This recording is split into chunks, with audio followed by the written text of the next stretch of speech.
Hi, welcome to Happier SLF, a channel dedicated to your growth toward a happier self, which starts with self-love. In this video, I'm going to talk about why self-love is so important for happiness. More specifically, I'll talk about 6 ways in which self-love can lead to a happier you.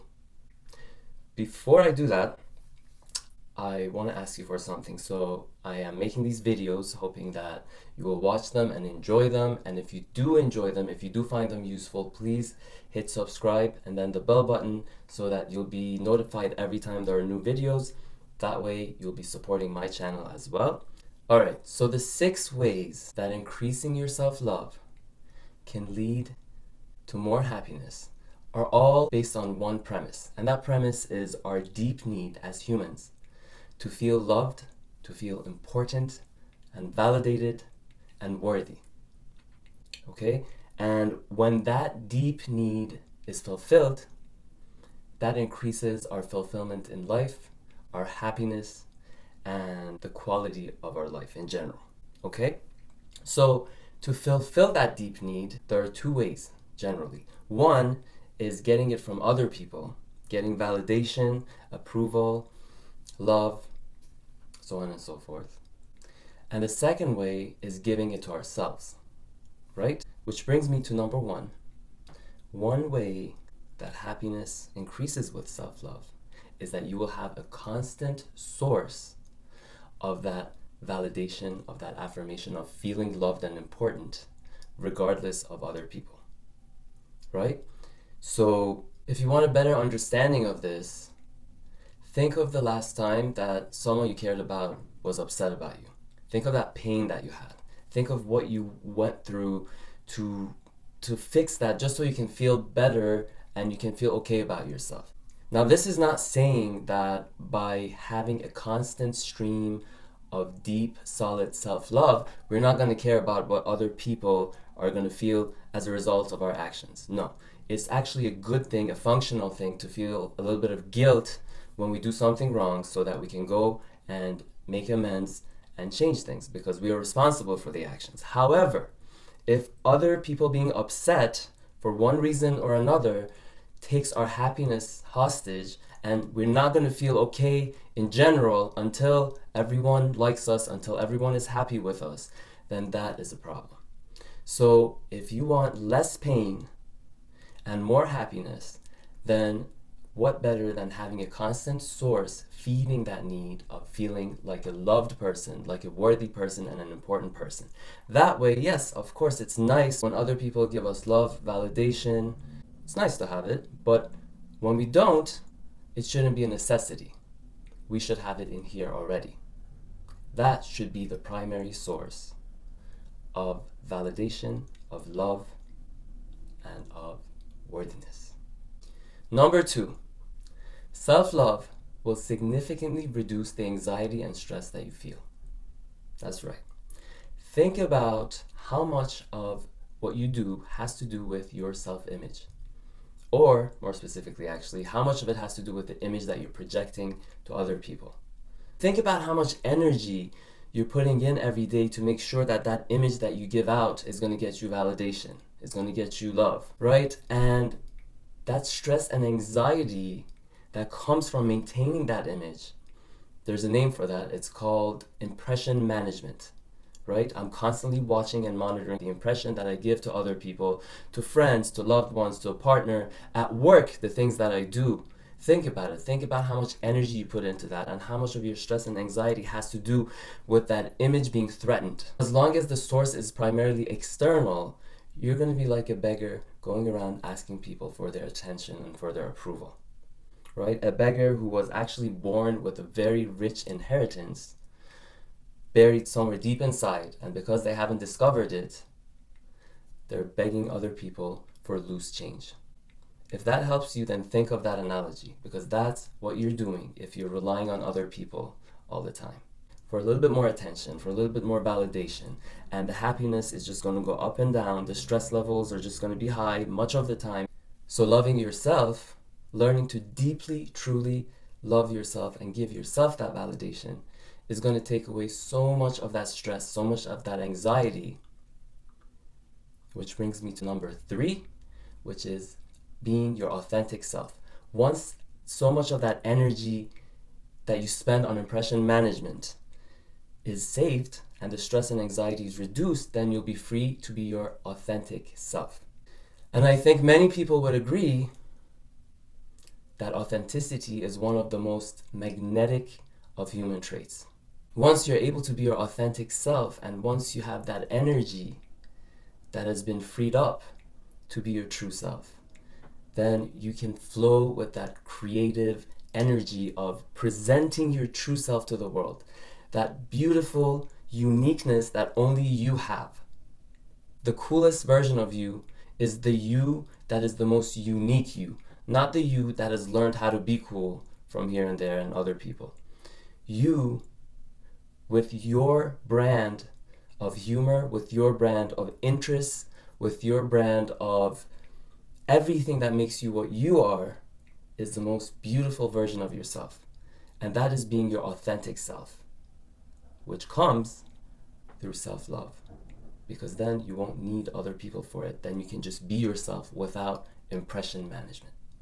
Number 4, increasing your self-love will decrease your need for company. Right? So it's good to have company. It's nice to have company. It's nice to have connections, to have relationships. Okay? I'm not saying that it's not. However, when it's a necessity, then you start suffering. When it's a necessity, then you start worrying. Am I going to have someone to go out with tonight? Am I going to have my friend talk to me, give me attention, blah, blah, blah, so on and so forth, right? So when you have that good, solid self-love, it's always nice to have company. But if you don't, that's okay too, because you have you. I heard a pretty cool quote recently saying, if you don't enjoy being alone, then you're not in good company. Think about that. So learning how to be with yourself, learning how to love spending alone time with yourself, learning how to love yourself and be comfortable with yourself will give you that, so that you're not needing other people. It's just something that you like. The irony of this is that the more you become comfortable with being by yourself, the more people are going to be drawn to you and the more people will enjoy your company. Because that energy that you give out when you need other people pick up on it. Right? So they know somewhere in the background, somewhere in their subconscious mind or consciously, they know that you need them to feel okay. As opposed to, you like their company. You like them as a person, therefore you want to spend time with them. So when other people get that energy from you, that you're completely okay being by yourself, they will be drawn to you. They will want to spend time with you. Speaking about other people and your relationship with them, number 5, is loving yourself means having more empathy for other people. There's a common misunderstanding that being in love with yourself and loving yourself a lot means loving other people less or paying less attention to other people, which is far from the truth. The more you love yourself, the more you will be able to empathize with other people. Why? Because you're no longer primarily concerned about what you can get from that person in terms of feeling good about yourself. If you have that there, if you're solid with that, then you're free to actually enjoy the person's company, to be attentive to their needs, to enjoy being there for them, to empathize with them, to feel their pain, to feel their joy, and all of that. And being a highly empathic person also means having more quality relationships. Once that need, that deep need that we talked about, is fulfilled through yourself, then you're free to have a lot of empathy for other people, because your main concern in socializing and connecting is no longer getting that validation. And that is a recipe for better relationships. And number 6, loving yourself more means experiencing less conflicts in your interpersonal relationships. Think about the last fight that you had, the last conflict that you had with someone that was distressful and disturbing. At work, at home, anywhere. Think about how much of it was about the two of you trying to show the other person, I'm right. Right? That I am right is connected to your sense of worth, to your sense of self. Meaning, if you don't win in that argument, if you don't show that person that you're right, or if the fight ends with you feeling that you lost, then you feel like crap. So you're going to try your best to argue and do anything that you could to convince that person that you're right, which distracts you from the actual problem that you're trying to solve. It becomes about your ego, it becomes about the other person's ego. Because your sense of self, your sense of feeling worthy would be fragile, and that person's threatening it. But if you're secure here and you know no matter what, whether you're right or wrong in this instance, you are loved, you are worthy, and you're a good person, then you're not going to struggle with that anymore. Then you can focus on the actual problem. Then it's not about your ego anymore. When you're wrong, you can say, I'm wrong. When you're right, you can calmly explain it to the other person and hope that they can see it too. When you're not guarded, when it's not about your fragile sense of self, when it's not about your ego blowing up, the ego is nothing but a false sense of worth. It's not real. It's like an airbag that blows up to prevent pain and injury. When you have a good sense of self-worth and self-love, then that ego doesn't need to blow up anymore. Then the problems that you have with other people can be solved a lot easier because you can focus on the actual problem, not on protecting yourself. To see that better for yourself, next time you're having an argument with someone, look for the element of I'm right. And when you see that, see how that connects to your sense of self. So I talked about 6 ways in which increasing your self-love can lead to a happier you. Now the question is, how do you increase your self-love, right? That's the important question. That I will leave for the next video or for upcoming videos, and I will talk about how to increase self-love. I'll talk about how I did it myself in my next videos. So stay tuned and subscribe if you haven't. In the meanwhile, I want to leave you with an important tip having to do with how to increase your self-love. To make any major changes, and this is a major change, right? If you've lived your entire life not loving yourself, then this is a major change.